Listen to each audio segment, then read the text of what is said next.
So, in the last couple of days, this has been a thing making the rounds. I just want to say something to you, Bethesda. Just want to say a little something. There is nothing I love more. Taking my headphones off. Fuck that.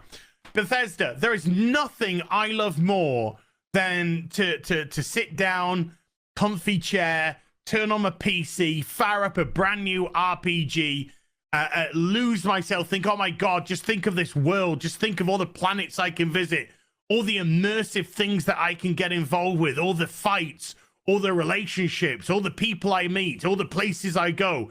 I'm so excited to go there. And you know, I love nothing more than, with all of that laid out in front of me, I love nothing more than to be dragged out at every fucking conceivable opportunity so you can fucking current day us.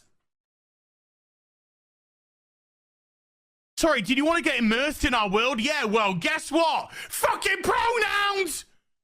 Fucking gender ambiguity! Fucking current day Californian shit!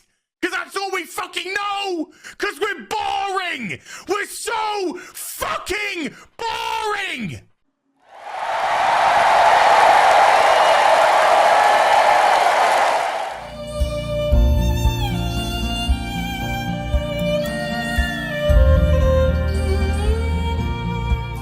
Now, let me provide some context for this, because apparently this was in response to the latest pile of wank that Bethesda decided to crack out, Starfield, and Az was apparently streaming this for hours on end before he got to this point.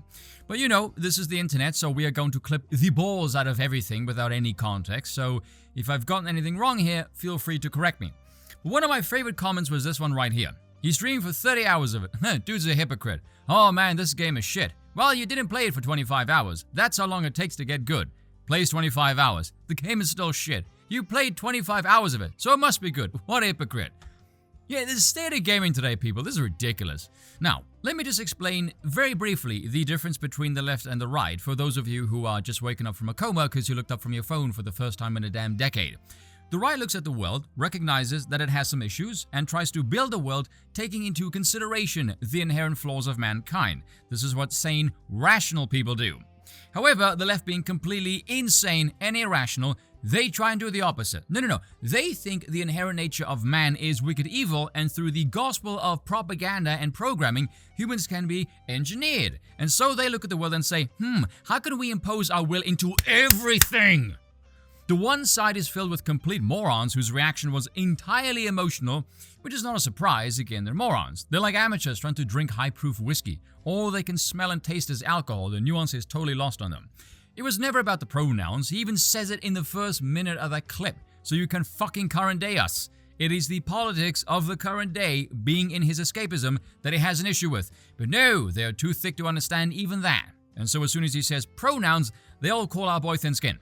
Again, thick as planks, nuance, totally lost on them.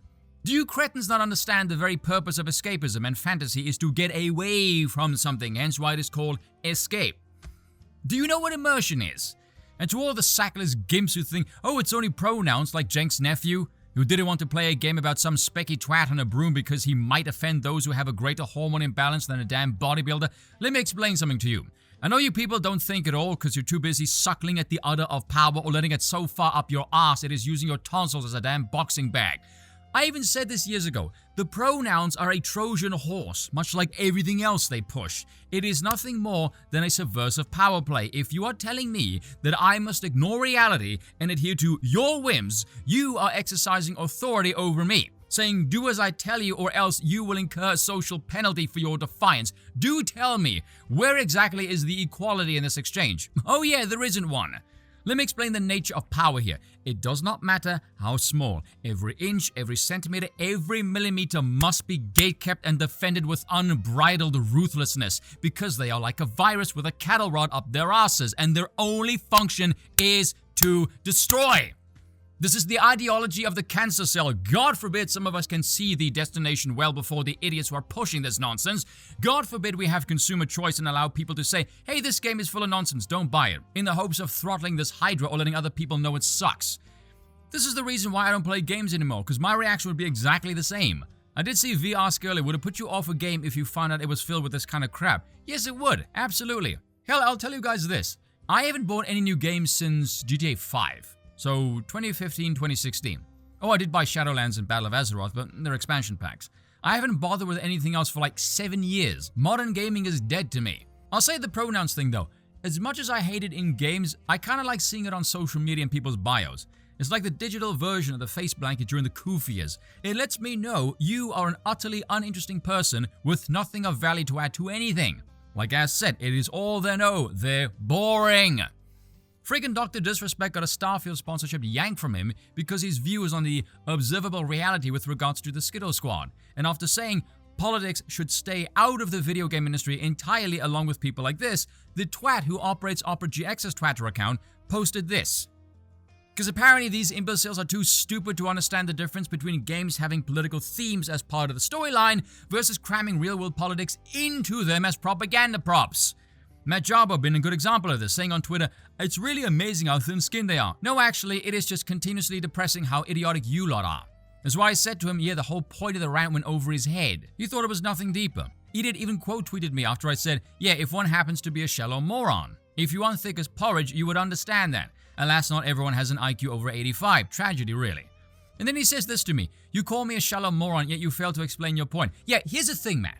You are worthy of being trolled and nothing more. I've seen enough from people like you to know my words of wisdom will not yield a fruitful harvest, because between your ears is a barren wasteland, so we don't bother. Friggin' NPCs, man. Although, to be honest, I can't really call them NPCs. That's offensive to NPCs. They serve a purpose. If you strip the game of the NPCs, it'd be kind of hollow, missing some features. If you strip these people, I mean the ideology, from social media, or other suggestions that I can't say on this platform due to terms of service reasons, would we suffer any negative consequences whatsoever? No, we wouldn't. Make of that what you will, and of course, Az is right, he said nothing wrong. Cheers for watching, and once again, I apologize for nothing.